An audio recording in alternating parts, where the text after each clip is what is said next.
Olá, Como vai, Maria? Tudo bem? eu também, e com você. Estamos Cuidando bem. muito bem do nosso povo. Ouvi Marília bem? Peraí, deixa eu acertar aqui. Ai, Peraí, teu som não está chegando muito bem aqui para mim. Estou tentando me ajeitar aqui. Isso. Oi, Sidney. Só um segundinho. Na outra vez ela acertou direitinho, ela ficou um pouquinho Agora eu mais estou virada. super bem. Entendeu? Coloca agora mais para trás. Tudo bem? Hã? Pois é. Estou tentando aqui ajeitar melhor. Sem problema. Sejam bem-vindos, sejam bem-vindas todos os amigos, as amigas. Aqui a Kelinha cumprimentando Marília, linda. Denise chamando Marília querida, seja bem-vindo. Opa! Bem-vindas todos aqui. Tá bom. Boa noite, pessoal. Boa noite, Sidney. Obrigado pelo convite. Muito obrigado a você. A gente fica muito honrado, o nosso grupo, a gente fica muito honrado de receber a senhora aqui conosco. Para mim também é um prazer.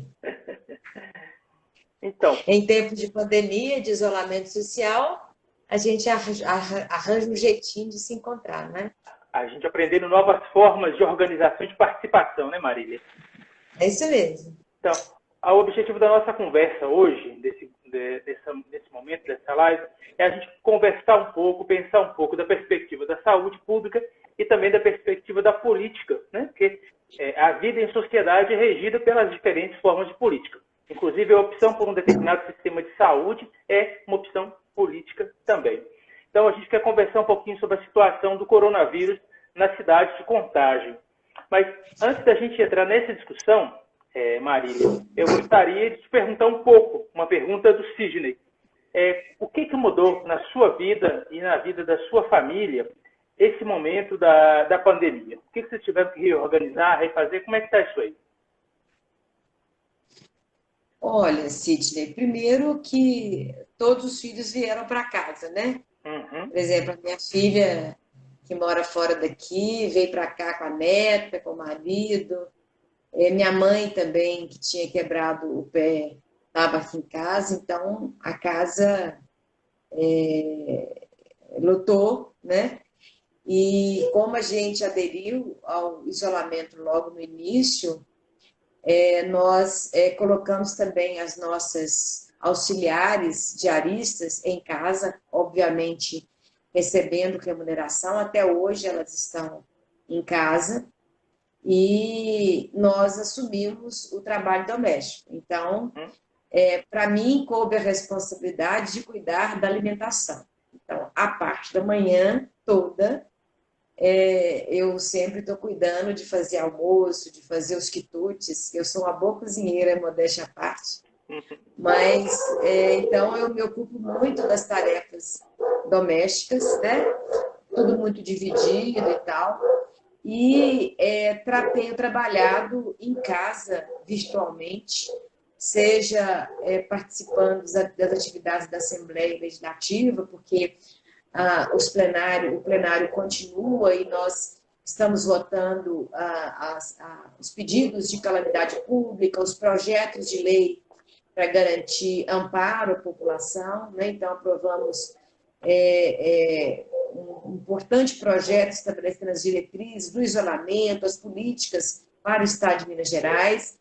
Fora isso, também tem projetos de deputados e deputadas, inclusive eu aprovei recentemente de combate à violência doméstica, que atinge as mulheres, e tenho feito também muitas reuniões do Partido dos Trabalhadores, com as lideranças comunitárias, lideranças sociais, como você, uma liderança política, um grande médico de PSF aqui no nosso município, e também uma pessoa que trabalha no Hospital Eduardo Menezes ainda, Chile? Não. Estamos lá ainda.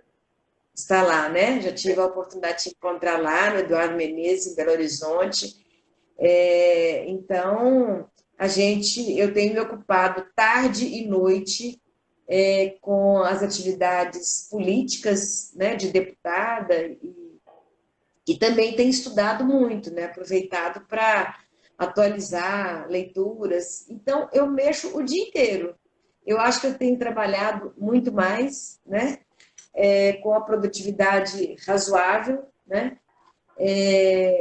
E o grande aprendizado assim, que eu estou tendo em primeiro lugar, essa valorização do espaço familiar. Né? Eu acho assim, eu que fico muito fora de casa, então eu estou me sentindo muito bem nesse convívio familiar, distribuição de tarefas domésticas, que geralmente tem muito conflito, né? E aprender muito, conhecimento, leituras, e essa dedicação também para a política, e aprender também a lidar com a internet. Né? Eu tinha uma resistência, assim, eu tinha Facebook, Instagram, mas eu sou meio preguiçosa para esse relacionamento mais virtual, né? E agora estou ficando esperta, assim, então estou tendo que aprender essa modalidade. Certamente é uma modalidade que veio para ficar, não para substituir relações, né? Mas eu acho que ela vai nos ajudar muito, como está ajudando agora no relacionamento com as pessoas, ela vai ajudar muito nessa relação futura, né? Inclusive na política. É isso. E você, como está? Estou bem, muito tranquilo, trabalhando bastante, né, com algumas adaptações que a gente está fazendo na vida, né? Inclusive, essa aqui foi a pergunta que a Neides me mandou, que é Neides Abril, lá do Movimento Saúde e Solidariedade, do qual eu contribuo também. Foi perguntando assim, Dr. Sidney, como tem sido a sua rotina durante a pandemia? O que mudou? Então, obrigado pela pergunta. Um pouco diferente, né? Nós, trabalhadores e trabalhadoras da saúde, assim como os trabalhadores da segurança, da parte de comércios, de alguns tipos de comércio, nós estamos numa área que a gente tem que estar continuando trabalhando. Especificamente, no meu caso, eu continuo trabalhando na UPA do Petrolândia, faço plantões lá aos sábados, 15 dias, 24 horas. Trabalho também no Eduardo de Menezes, todas as segundas-feiras, 12 horas. Nesse momento, o hospital se adaptou, Marília, para que a gente esteja atendendo os pacientes apenas de coronavírus. Então, houve um redirecionamento. Os pacientes com suspeita de HIV e outras situações estão sendo atendidos no Júlio Kubitschek, e o Eduardo está sendo referência estadual para coronavírus. Né? Então, a gente está recebendo pacientes de vários lugares lá. Eu faço plantão na enfermaria e tem os colegas e as colegas que fazem plantão no CTI, lá do Eduardo de Menezes. No mais, a gente continua atendendo com uma escala um pouco diferente aqui no Iria Diniz, os casos de pacientes de primeiras consultas, pacientes com algumas situações que não podem esperar a pandemia, eles estão recebendo atendimento também no Iria Diniz, e nos centros de referência de saúde do trabalhador, a gente também está fazendo esse atendimento lá. Então, assim, acaba que a minha dinâmica teve essa modificação de estar muito mais direcionado para o coronavírus, e por um outro lado também, assim como você falou, aqui em casa também, a Cida, que é uma pessoa que gosta muito de você, que mora lá no Petrolândia, que é amiga minha, que vem aqui em casa me ajudar a cuidar da casa aqui uma vez por semana, de 15 em 15 dias.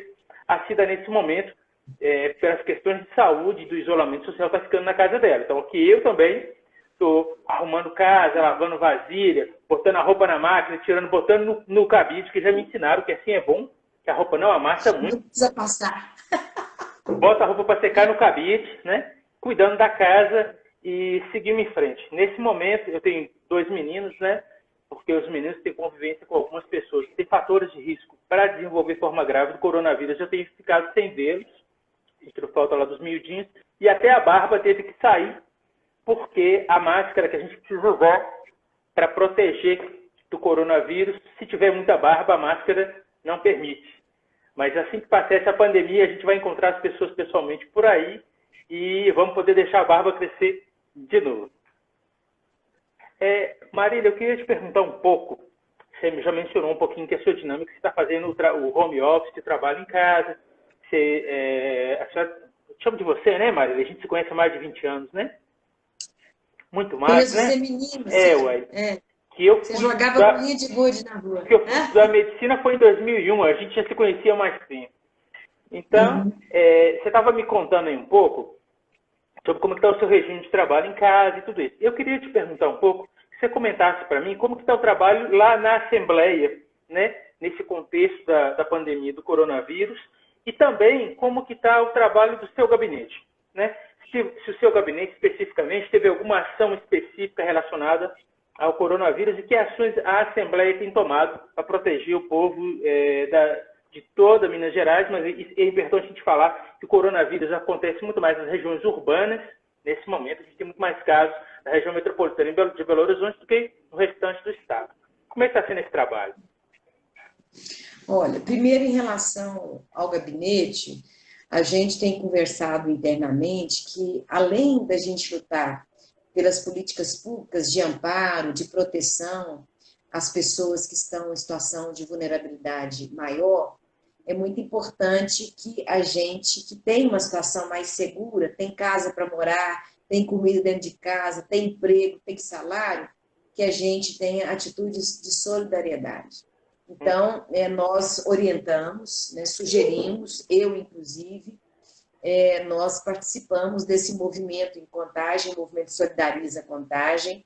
Eu doei R$3.000 todo ano, todo mês, né, todo mês para a compra de cesta básica, para serem distribuídas para entidades que fazem esse trabalho de amparo da população que está em situação mais vulnerável.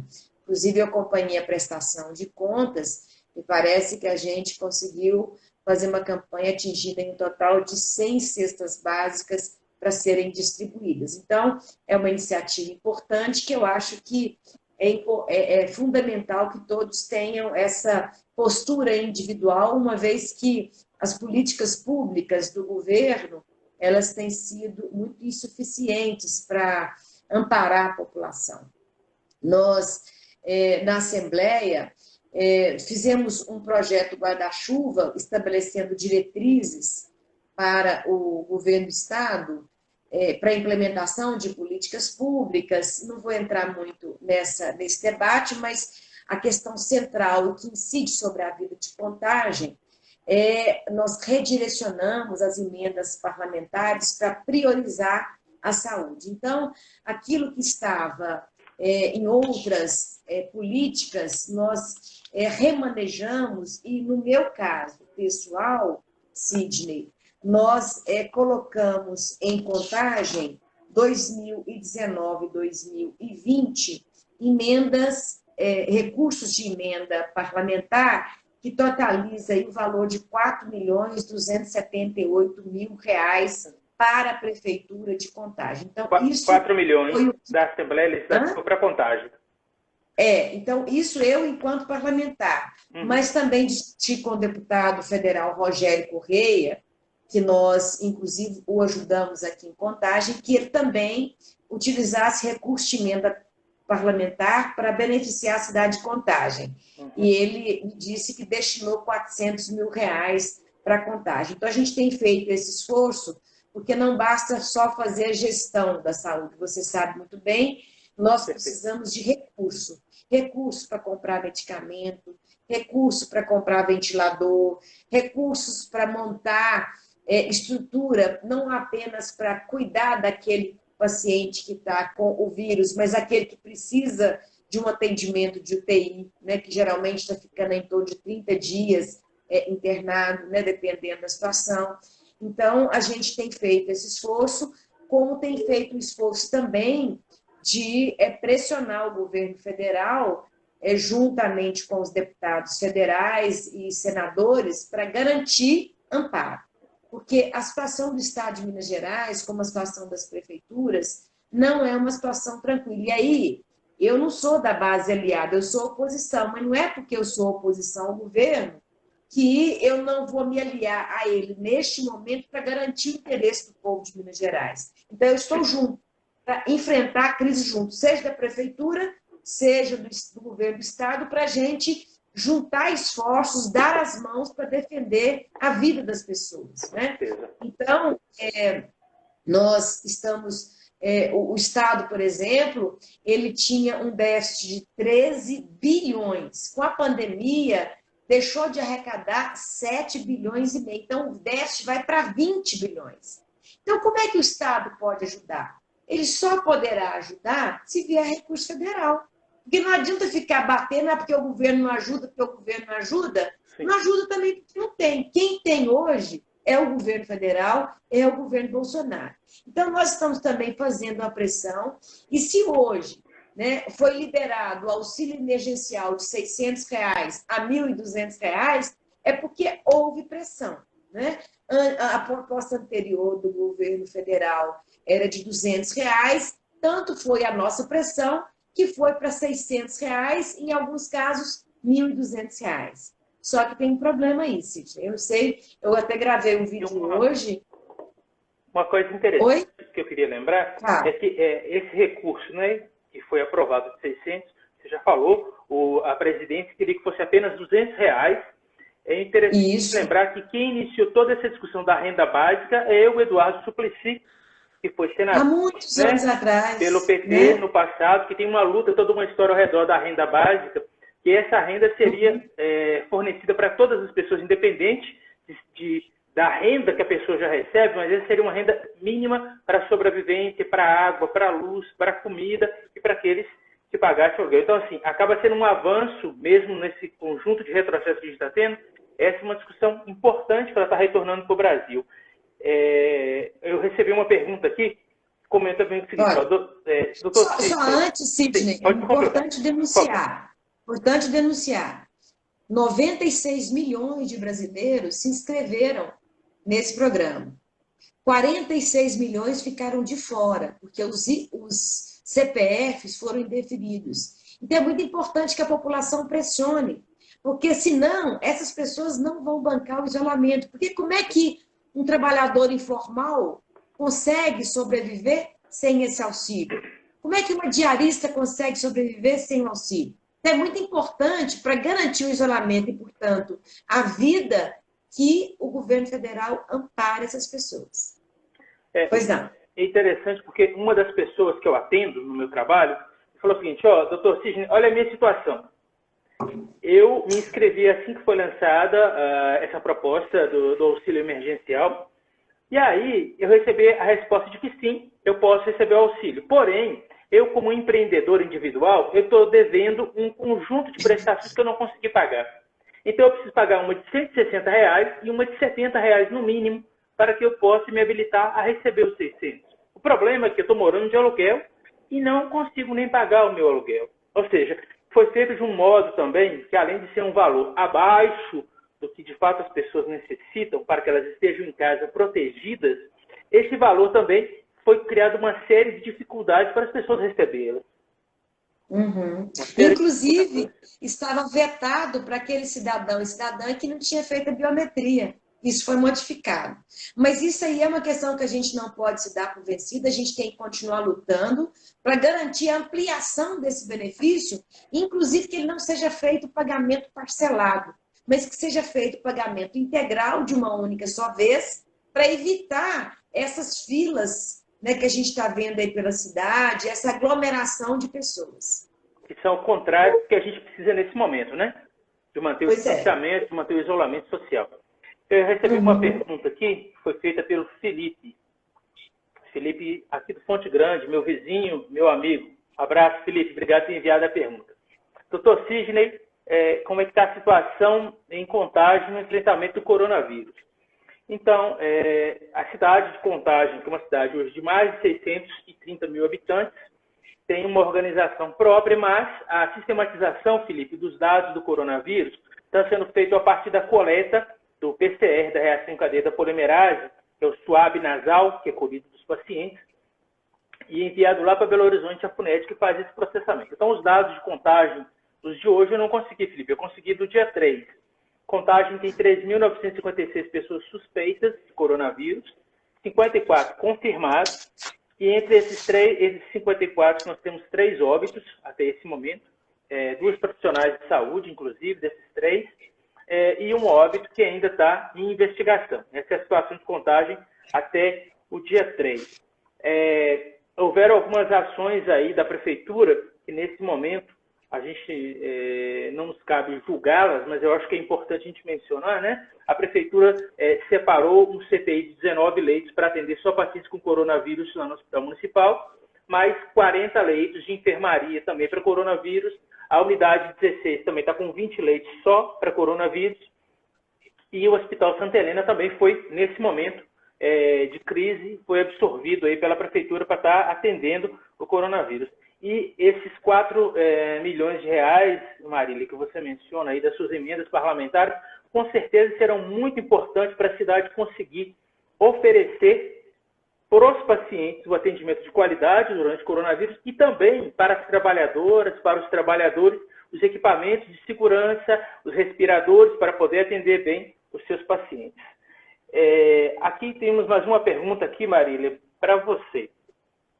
A pergunta... Eu acho que é importante, Sidney, pode comentar. As pessoas, a gente divulgar que a Prefeitura também anunciou o pagamento para os estudantes. Me parece que aqueles que a família recebe até 3 salários mínimos, o pagamento de auxílio merenda de R$ 65 por 3 meses. E a informação que eu tive é que começa a ser pago agora no dia 5. Então, é importante cobrar isso, porque isso, se a informação que eu tenho é que o valor de uma cesta básica menor está em R$ 55, né?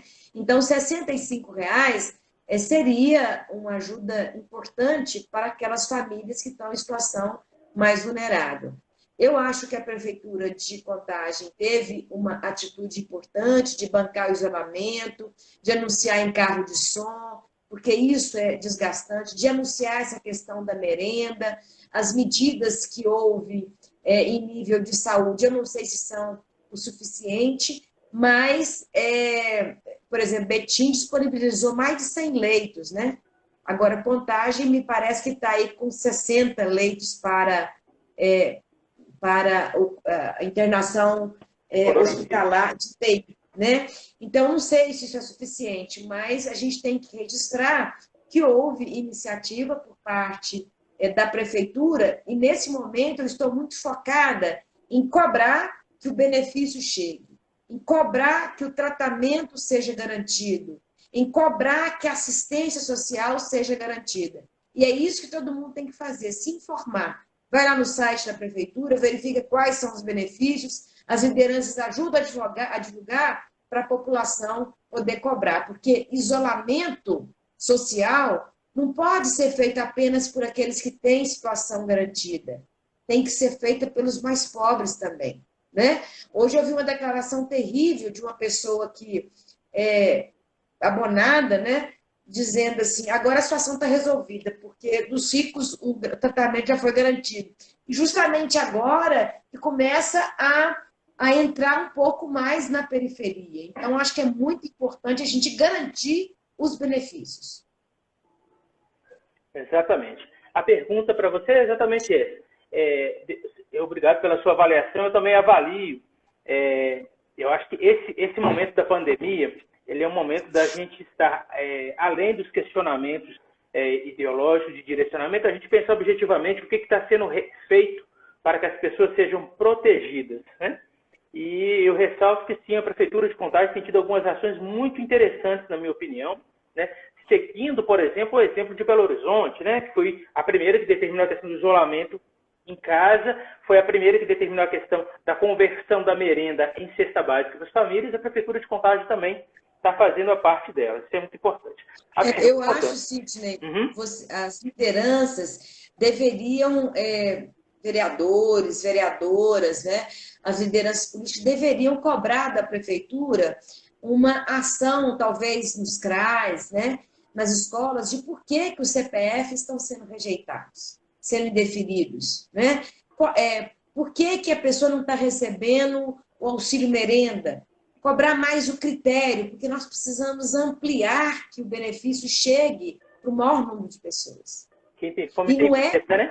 Diria o Betinho. Eu vi uma avaliação, eu acho que você deve concordar com isso, o isolamento social, ele é fundamental, mas ele age contra ele mesmo, porque na medida em que não tem uma contaminação muito grande, as pessoas acham, olha, foi exagerado, olha, não precisava disso, e aí começa a sair de casa, aí vem a contaminação. Então, agora que é momento de segurar, né, para que a gente, como vocês dizem, né, achate a curva e as pessoas vão demandando do sistema de saúde o atendimento de forma mais devagar. Exato. Estou quase virando médica já, né? Eu acho que você, assim como a maioria das pessoas, está se tornando médica numa especialidade muito bonita que é a minha, de infectologista. E outra coisa importante, com um vírus novo, né? Um vírus que está chegando agora para a gente. A pergunta que mandaram aqui para você é a seguinte: deputada, o que poderia ser feito a mais, você já citou algumas coisas, né, no município de Contagem para proteger a população nesse momento de pandemia de coronavírus? Além das coisas que você menciona, você acha que tem mais alguma coisa que poderia ser feito aí, partindo, seja da Câmara de Vereadores, seja da Prefeitura, seja dos órgãos de segurança, de algum outro sistema? Eu não sei, eu acho que é isso, nós não podemos afrouxar.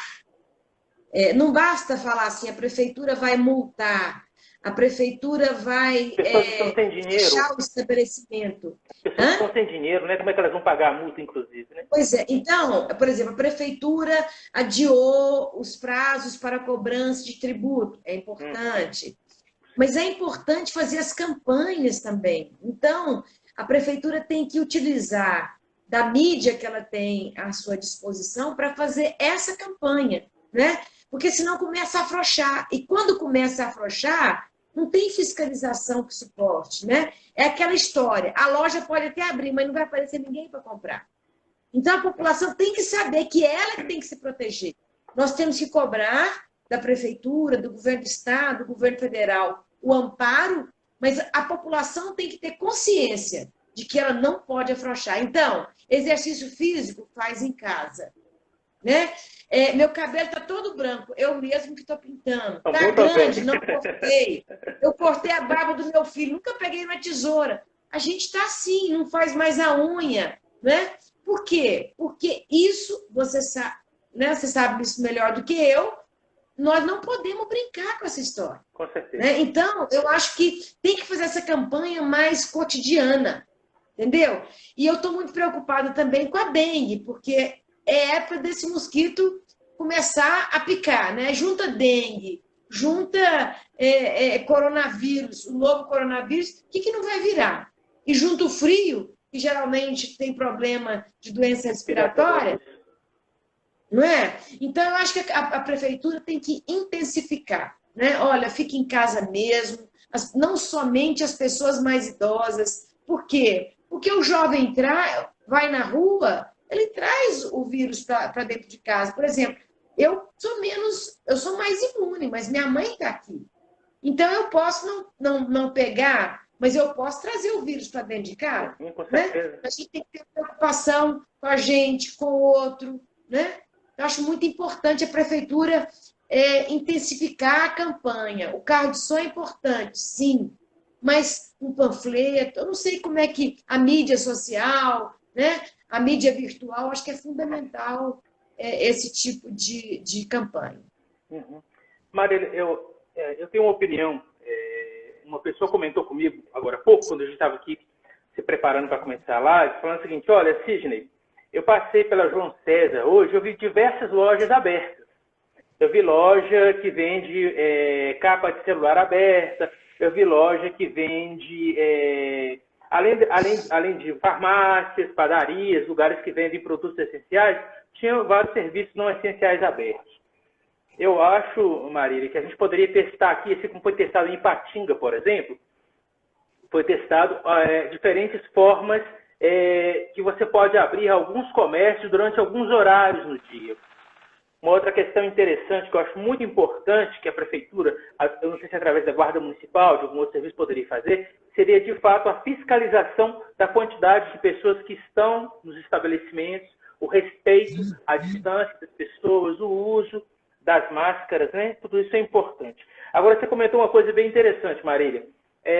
Quando o isolamento funciona, a gente tem a impressão de que ele foi desnecessário. Qual que é o grande diferencial dessa doença? É o seguinte, que as pessoas precisam entender. Porque você pode pegar o coronavírus e não saber que está com coronavírus. se eleva a uma média de 3 a 4 dias para apresentar sintomas. O problema é que nesses 3, 4 dias anteriores você está transmitindo o coronavírus para outras pessoas. 80% das pessoas vão ter o coronavírus como um resfriado leve a moderado, dor de garganta, febre, mas 20% das pessoas vão desenvolver formas graves. E eu estava revendo aqui os dados aqui nossos de Minas Gerais, que 81% dos pacientes que morreram por coronavírus até esse momento em Minas, nós temos 90 casos confirmados e 86 casos sendo investigados se são ou não de coronavírus. Desses 90, 81% tinham mais de 60 anos.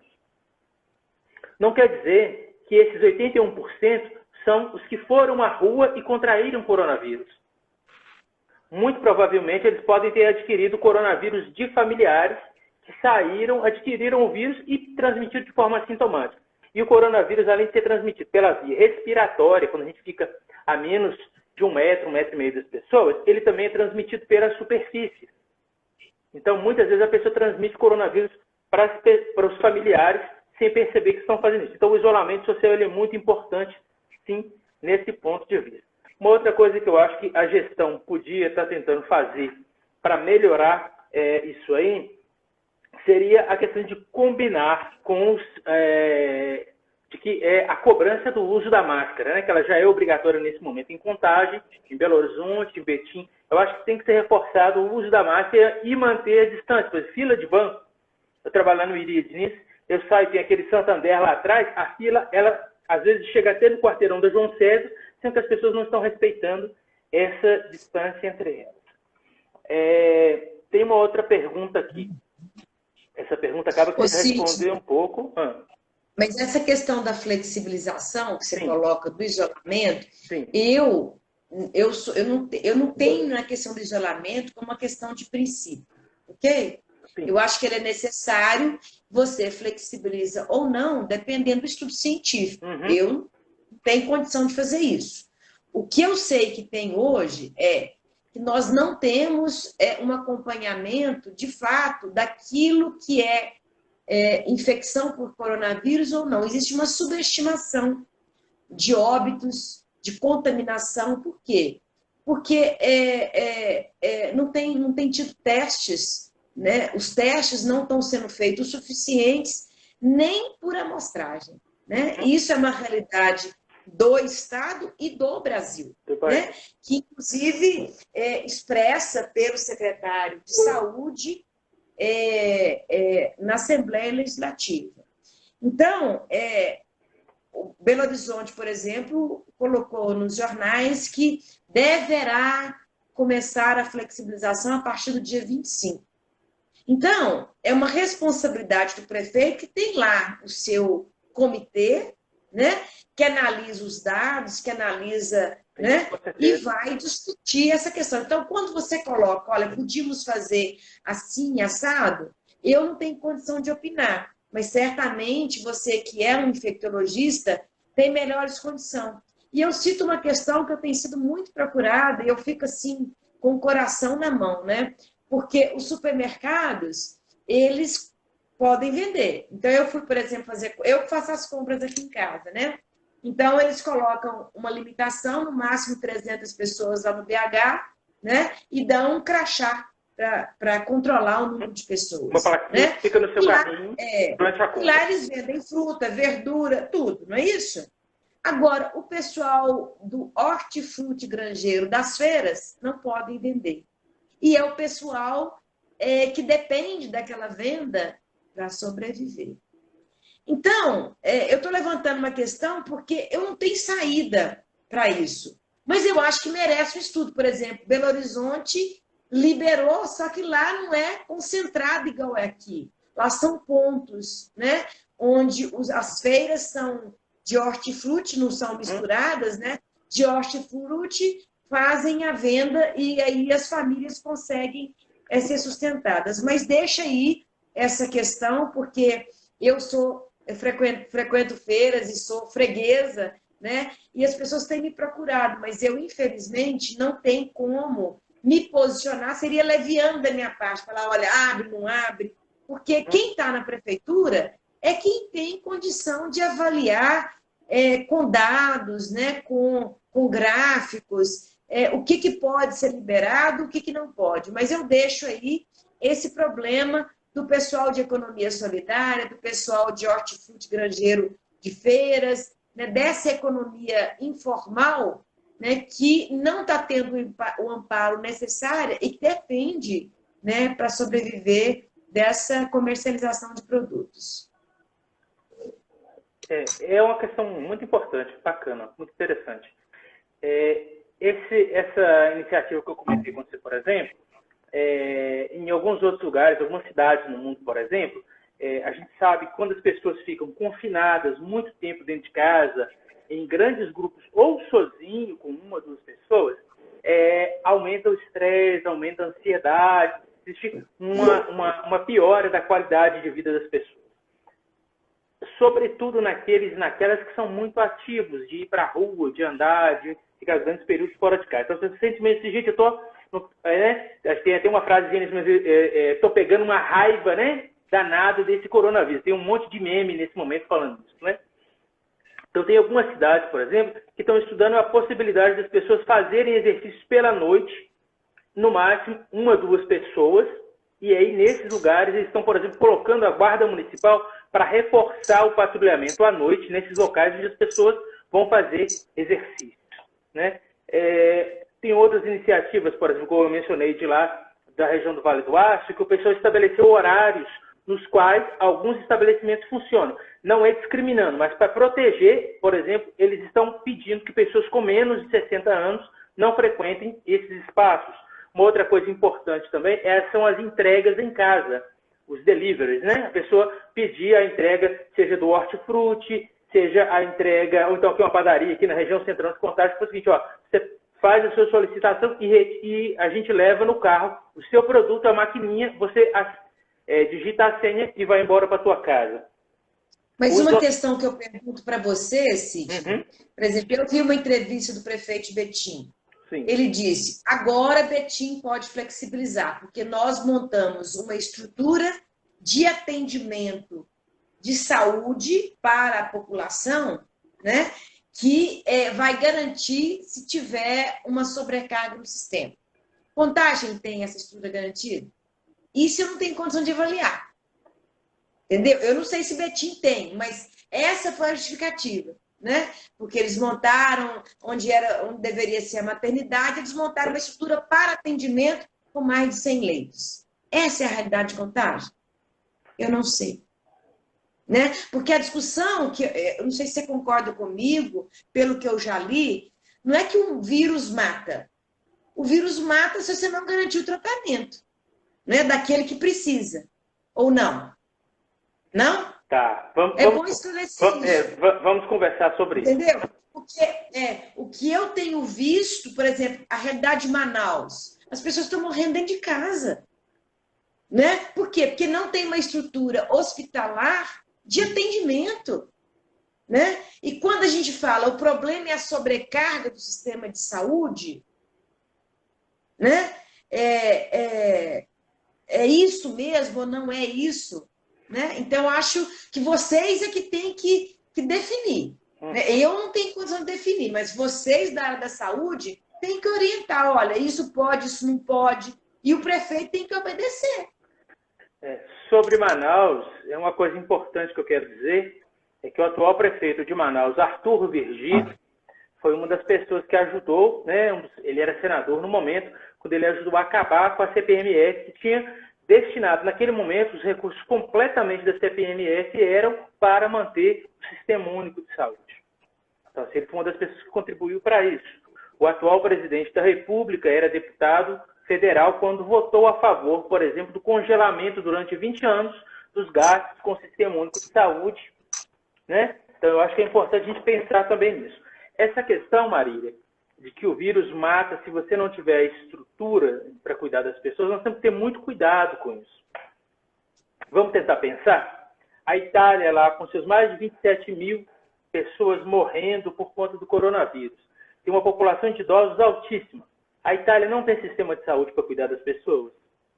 A Alemanha, a França, com 26 mil pessoas morrendo lá por coronavírus até esse momento. A França não tem sistema de saúde para cuidar das pessoas. Quem colocou essa questão aqui no Brasil, de que é o tamanho do sistema de saúde que vai organizar a questão se você deve ou não liberar, é o Ministério da Saúde do Brasil, a partir de uma pressão do presidente da República sobre o ministro Mandetta naquele momento, que colocava o seguinte, que os lugares que tiverem menos de 50% dos seus leitos hospitalares ocupados podem ir flexibilizando o isolamento para que a economia volte a funcionar. Isso não é um dado científico. Não é um dado científico, é uma opção política feita pela gestão, né, no caso do Jair Bolsonaro. Tá? Dizer que quando você tem sistema de saúde. Do ponto de vista médico, eu falo para você o seguinte, nós já sabemos que 80% da população vai passar o coronavírus como uma gripe, a gripezinha, né, independente do histórico ou não de ter sido esportista, ou de ser esportista como você, mas 20% da população tem grande chance de desenvolver doenças graves relacionadas ao coronavírus. Quem são essas pessoas? São pessoas que têm câncer ativo, são pessoas com mais de 60 anos, são pessoas com pressão alta descontrolada, com diabetes, são pessoas que já têm problemas pulmonares prévios, asma, doença pulmonar obstrutiva crônica. Então, são pessoas que já têm problemas de saúde sobre os quais o coronavírus vai piorar a situação. E aí é importante a gente pensar que a taxa de mortalidade do coronavírus para a gente aqui no Brasil, ela está entre 6,5% e 7%. Maior, por exemplo, do que na China e um pouco maior do que nos Estados Unidos. Então, não é por falta de leito que a pessoa morre. É porque o vírus leva a um processo inflamatório muito grave que mesmo estando entubada, com um respirador, recebendo antibiótico, recebendo medicação, recebendo assistência 24 horas de uma equipe de saúde, essa pessoa vai falecer por conta do coronavírus. Então, nesse sentido, o isolamento social ele é fundamental, porque não basta você ter leitos distribuídos. Tem uma outra questão. O prefeito de Betim está fazendo um raciocínio, na minha opinião, equivocado, porque Betim, Contagem e Belo Horizonte estão integradas. A pessoa que trabalha em Betim mora em Belo Horizonte, vai estar furando o isolamento social de Belo Horizonte. A pessoa que presta serviço para a empresa de Betim vai estar partindo de Contagem. Então, no momento em que ele toma essa decisão no município dele, ele desconsidera os outros municípios. E desconsidera outra característica importante do nosso sistema único de saúde, que é a universalidade. Onde quer que se você passou mal, qualquer unidade de urgência que você chega, você vai ser atendida. Você vai ser atendido. O que acontece quando o prefeito de Betim faz isso? Ele acaba o isolamento dele, os pacientes de Betim, daqui 15 a 20 dias, mais ou menos 25 dias, nós vamos ter um número de casos aumentados de pacientes de Betim, mas que pode ser um paciente que mora em Belo Horizonte e esteve em Betim trabalhando, ou que alguém saudável de Belo Horizonte foi a Betim, chegou em casa e transmitiu coronavírus para a sogra, para o sogro, para a avó, para o pai, para a mãe, para um outro familiar com uma doença grave. A região metropolitana, você fala muito disso, né? Eu te acompanho nas redes sociais. Você fala muito que a região metropolitana, em questões, por exemplo, como segurança, como transporte, a região metropolitana tem que pensar junto.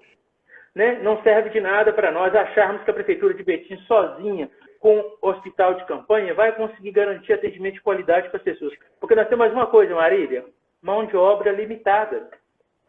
O hospital de campanha, você ergue o hospital de campanha, 40, 50, 60, 100 leitos. Mas uma boa técnica em enfermagem, você não faz ela do dia para a noite. E aqui em Contagem nós perdemos, né? 2 colegas, trabalhadoras muito experientes, que eram técnicas de enfermagem para o coronavírus. Lembrando que mesmo nós, trabalhadores da saúde, você quer ser uma parte um pouco chata, porque é técnica, né? Nós, trabalhadores da saúde, mesmo quando a gente usa corretamente os meios de proteção, os equipamentos de proteção individual, 15% de nós vai adquirir o coronavírus. Então, por isso é importante, o trabalhador da saúde, que tem fator de risco, já está sendo afastado do seu local de trabalho. Isso faz com que o número de trabalhadores disponíveis também diminua. Então, você aumentar a quantidade de leitos não necessariamente vai garantir que as pessoas vão estar sendo atendidas na necessidade delas. Por isso, a minha opinião é que essa postura de abrir por isso, ela é equivocada. Eu acho que a discussão ao redor não é de abrir, mas a questão de flexibilizar, ela deve ser feita em alguns momentos, em algumas situações, para algumas pessoas. E reforçar, como você já bem colocou, as medidas de educação. E a gente observar, porque eu acredito que até o fim de maio, pelo menos, todo o Brasil necessita manter o isolamento, para não acontecer com a gente o que aconteceu lá com Manaus, o que está acontecendo agora com São Luís do Maranhão, o que aconteceu com o Equador, ou o que aconteceu, né, com a Itália, que não foi por falta de recursos que os italianos ficaram morrendo em casa. Eu queria sugerir que você, se é que ainda não fez, estudasse o programa Minas Consciente, lançado pelo governo do Estado, Uhum.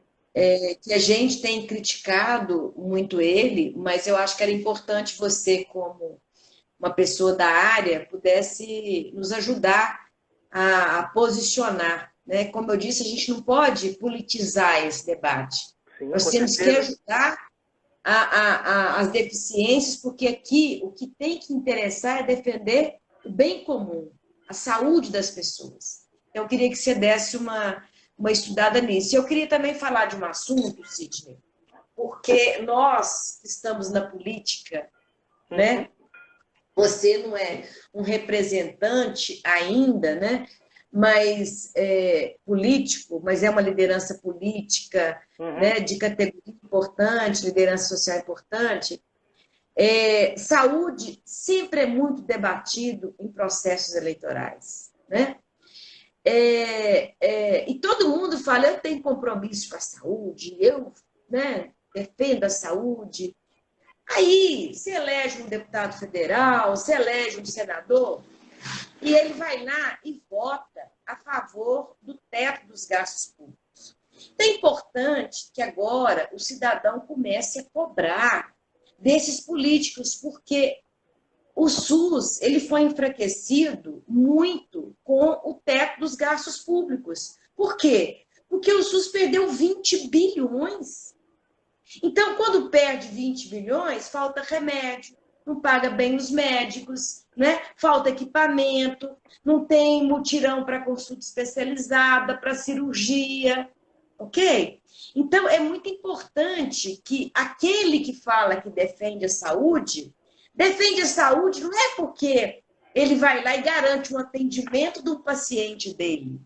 Para defender a saúde, tem que votar em políticas públicas para atender a população e não apenas aquela pessoa que votou nele.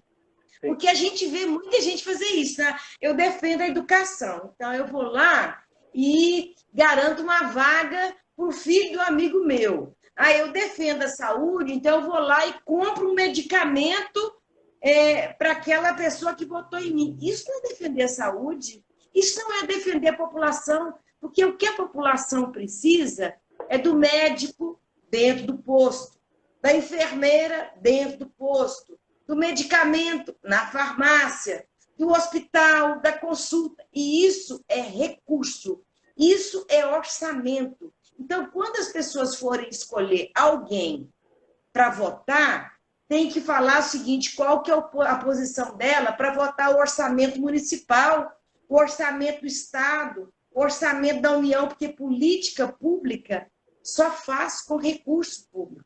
E eu falo isso, sabe por quê? Porque eu estou lá no Legislativo, né?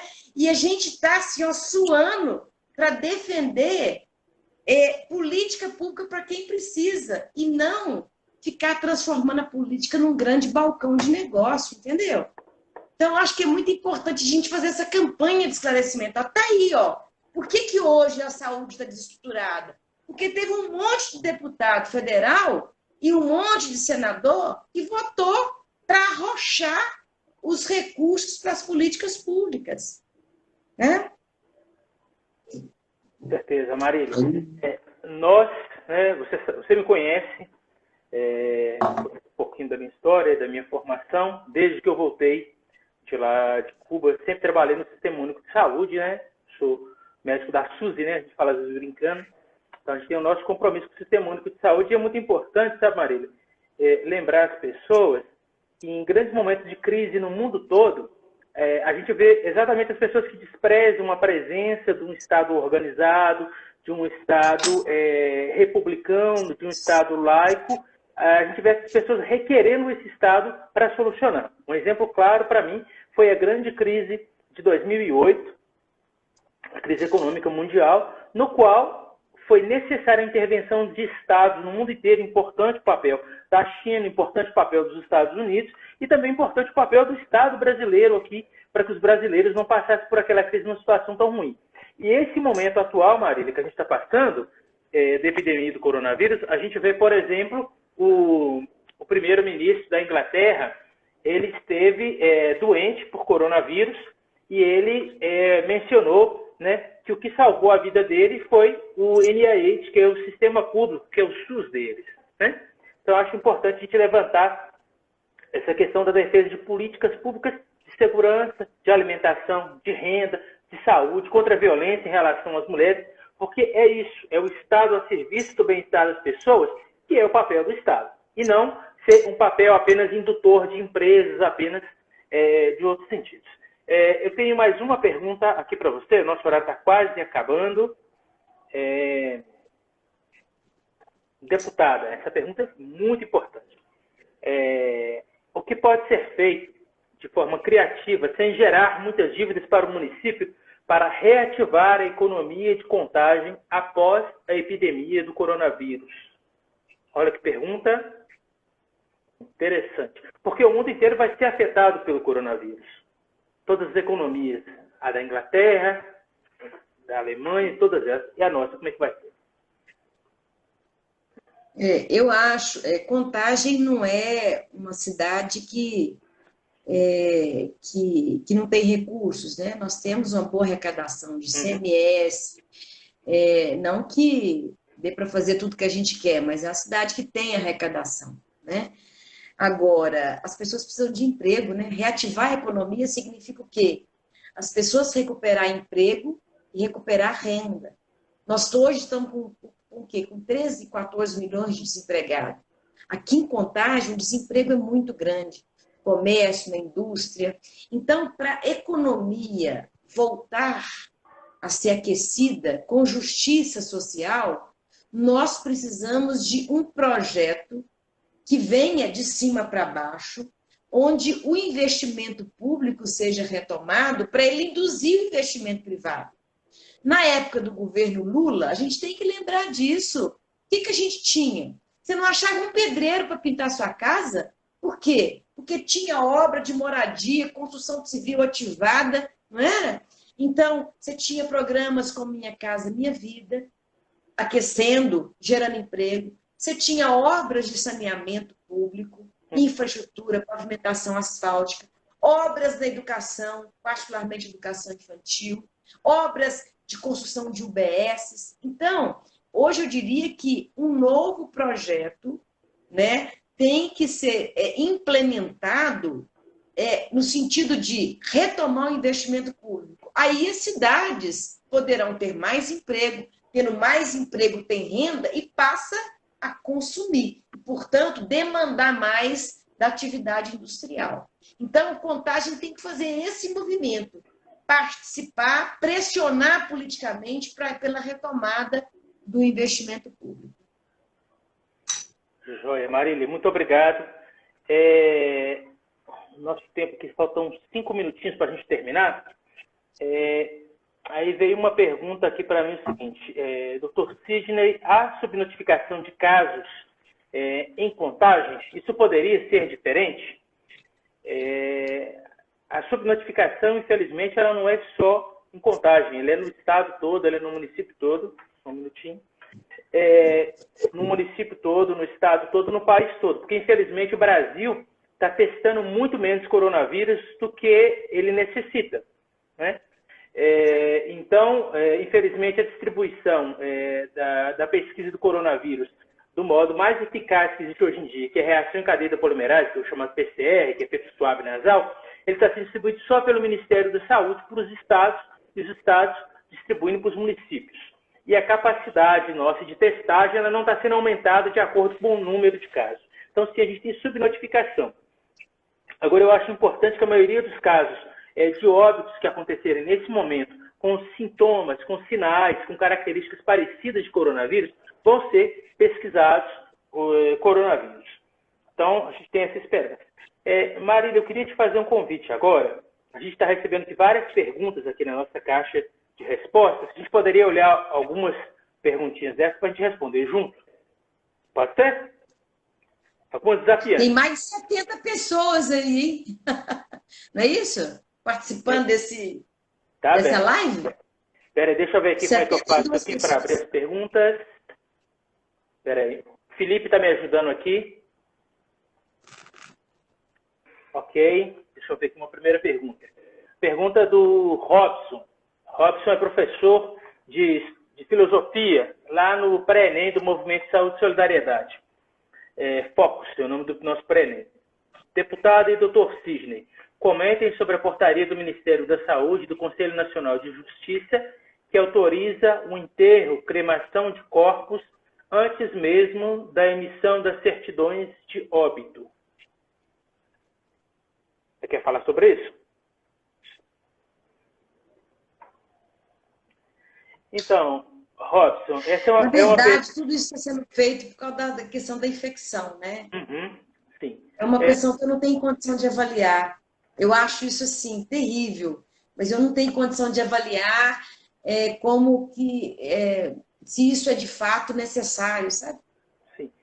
Essa é uma questão muito difícil, né, Marília? Porque, assim, na nossa história de vida, a gente tem processos nascimento, crescimento, de envolvimento, as pessoas se casam ou não, têm filhos ou não, têm amigos, tem o nosso processo de envelhecimento e o processo de morte, tem o ciclo de vida que a gente espera. E nesse ciclo de vida, a gente espera também o processo do luto. E no momento que você tem uma doença altamente infecciosa, no qual você não permite às famílias fazerem, por exemplo, o velório daquele familiar, é um interrompimento também do processo do luto, um dificultador do luto das pessoas. Então, a gente tem que respeitar um pouco isso, a gente precisa entender que a pessoa que falece, que morre por coronavírus, ela fica com a presença do vírus na pele. Então, por exemplo, se esse corpo vai para a funerária, vai ser preparado, vai ser colocado flores, vai trocar roupa, vai dar banho, você vai estar expondo uma grande quantidade de pessoas ao coronavírus. Outra coisa, se você abre um local com um corpo que tem coronavírus, para ser feito o velório, virão várias pessoas afetivamente ligadas a essa pessoa, várias delas também com fatores de risco para adquirir o coronavírus, que vão se aproximar daquele corpo, que vão respirar ali próximo e que vão tocar no morto. Então, é extremamente triste, tocante, né? Eu tenho um amigo que o pai dele faleceu recentemente de Joatuba, eles não puderam fazer velório. Ele falou assim, doutor Sidney, eu estou sofrendo por conta do meu pai, mas eu entendo que isso vai ser melhor para todo mundo. Tem mais uma perguntinha aqui. Estou achando aqui, só um minutinho. Aqui me pediram para perguntar para você. Dr. Sidney, pergunte para a Marília explicar o projeto dela em defesa das mulheres, aprovada na semana passada na Assembleia Legislativa em meio da pandemia do Covid-19. Conta para nós esse projeto seu aí, em defesa das mulheres. Vocês sabem que a violência, ela tem aumentado muito, a violência doméstica, nesse processo de isolamento social. Só para você ter uma ideia, os dados que o Ministério Público me passou, 12 mulheres foram assassinadas no mês de abril em Minas Gerais. Então, pode ser feminicídio ou não, mas você tem esse assassinato de mulheres. Apareceu você aqui para mim. Agora eu estou te vendo. Então, o Estado ele tem uma delegacia virtual. E não tinha, né, nessa delegacia virtual o delito violência doméstica. Então, meu projeto é para incluir o delito violência doméstica na delegacia virtual. Então, com isso, as mulheres não precisam se deslocar até uma delegacia para fazer a denúncia da violência e da medida protetiva. Ela pode fazer isso acionando a delegacia virtual. Então, com isso, nós teremos mais garantia de proteção da vida das mulheres. Esse é o projeto. Sidney? Ok. Projeto, então, 1876, tá? Certo. A gente tem uma última pergunta que a gente quer tá colocando, e aí depois a gente vai deixar aberto para as pessoas enviarem as perguntas, seja para o Sidney, doutor Sidney, ou então para Marília Campos. A gente vai encaminhar essas perguntas para você, as pessoas mandando o contato delas, para que você também possa estabelecer o contato. A pergunta aqui da Cláudia Neri, aqui do Ponte Grande, agente comunitária de saúde. A Cláudia está perguntando o seguinte: doutor Sidney, você tem noção de quanto tempo vai durar essa pandemia? Fale um pouco sobre essa notícia que anda circulando sobre o pico esta semana. Ok, Cláudia, muito obrigado. Você está colocando essa questão para a gente. Então, a grande questão, Cláudia, que a gente coloca sobre a pandemia, na verdade, a gente não tem como afirmar que a gente está no momento do pico da pandemia. Pode ser que a gente esteja, sim, no pico final dela, pode ser que não.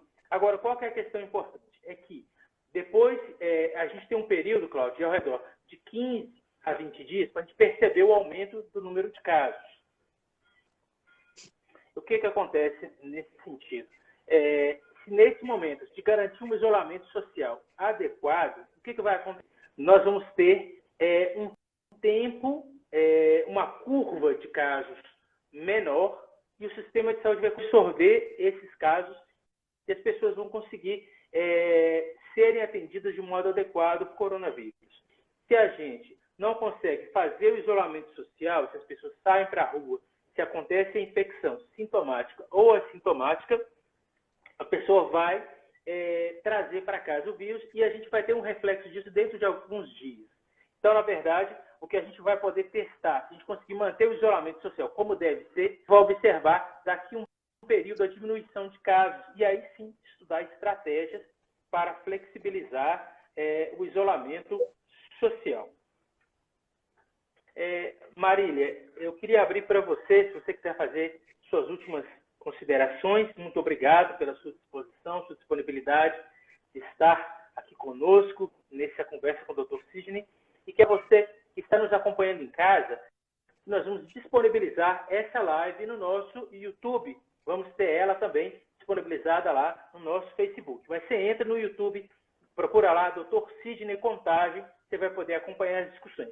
E também, você que não, as suas perguntas, pode enviar suas perguntas para o Dr. Sidney aqui no nosso Instagram, lá no nosso Facebook, lá no WhatsApp. Ok? Marília, a palavra está com você. Muito obrigado pela sua presença. Sidney, eu queria te agradecer pelo convite, agradecer a todos e todas que participaram, que puderam compartilhar um pouco com a gente deste momento, desse encontro. Dizer para você, Sidney, que a gente tem homenageado bastante, mostrado o nosso reconhecimento neste momento especial aos profissionais todos e todas da saúde, porque vocês não só têm exercido a função, né, mas com muito compromisso têm atuado para defender a vida de outras pessoas. Isso não é só profissão, isso é um gesto de amor, né, de compromisso, porque colocam a vida de vocês em risco, né? Então, eu acho fundamental essa sua disposição em fazer esse debate, porque, mais do que atender alguém, você está colocando ideias para que outras pessoas também sejam aliados nessa defesa da vida que todos nós estamos fazendo. E, então, eu espero assim, que você tenha esse reconhecimento em toda a comunidade dessa sua atuação, que não é apenas profissional, é uma atuação política. Porque defender o SUS hoje é defender isso que você faz, defender política pública, defender recursos a mais para o SUS, defender gestão eficiente para o SUS, defender também ética na gestão pública, né? Então, eu queria te parabenizar por esse compromisso que você tem, tá? Eu agradeço muito o convite, firmes nessa luta aí em defesa da saúde pública no nosso município e no país.